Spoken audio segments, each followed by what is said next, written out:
এক ভদ্রলোককে এসে বলা হচ্ছে যে আমাদেরকে ভোট দিলে সে নাকি বাংলাদেশে থাকতে পারবে, এক হিন্দু ভদ্রলোক। তা আমি লোকটাকে দেখে খুবই মায়া লাগলো, কথা বলার চেষ্টা করলাম যে কে বলেছে আপনাকে, নামটা বলেন। তা আবার মানুষের কাছ থেকে সরাইয়া একা একা নিয়ে গেলাম, ঠিক আছে আমাকে বলেন, বলে না, আকারে ইঙ্গিতে বলে, ডাইরেক্ট বলেন। এর মানে কি, নামটা প্রকাশ করতে রাজি হচ্ছে না। রাজি হচ্ছে? তাহলে আপনি কেমন নেতা হলেন? একজন নিরীহ মানুষকে ভয় দেখান। আপনি কেমন নেতা হলেন? একজন যে মানুষ ভয়ে আপনার নামটা খুলে বলতে চায় না, এরকম একটা নিরীহ মানুষকে আপনাকে ভয় দেখাতে হচ্ছে। আপনি কি ধরনের রাজনীতি করেন যে রাজনীতির কারণে একটা গ্রামের দরিদ্র সংখ্যালঘু সম্প্রদায় হিসেবে যাদেরকে মানুষ চিনে তাকে আপনাকে ভয় দেখাতে হচ্ছে? আপনি কে? কি তার পরিচয়? আপনার কি পরিচয়?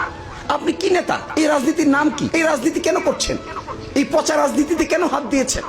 আমি আপনাদেরকে একটা কথা বলছি, এই পাহারাদার অ্যাপে আরেকটা অপশন থাকবে। যদি কোনো দরিদ্র নিরীহ মানুষকে কেউ যন্ত্রণা করেন, তার অধিকারে হস্তক্ষেপ করেন, তার বাড়িতে হস্তক্ষেপ করেন, তার ধর্মে হস্তক্ষেপ করেন, তার উপাসনালয়ে হস্তক্ষেপ করেন, এই পাহারাদার অ্যাপে নাম বলতে হবে না আপনাকে কে কি করছে, শুধু আপনার নাম ছাড়া কে করছে তার নামটা যদি বসিয়ে দেন, দেখবেন 12 ঘন্টার ভিতরে 999-এ কল দিলে যেমন করে পুলিশ যায়, জরুরি ভিত্তিতে পুলিশ গিয়া তাকে জিজ্ঞাসাবাদ করবে।